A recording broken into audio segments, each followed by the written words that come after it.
ঠিক করি নাই পারুল। আমি তোমাকে সবাই মিছা কথা কইছি। আসলে আমি মরুভূমিতে উট চড়াইতাম।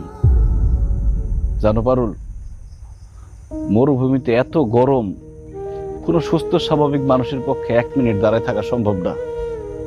সেখানে দিনের পর দিন কত কষ্ট করে টাকা কামাইছি। পানি খাওয়ার জায়গা থাকতো না।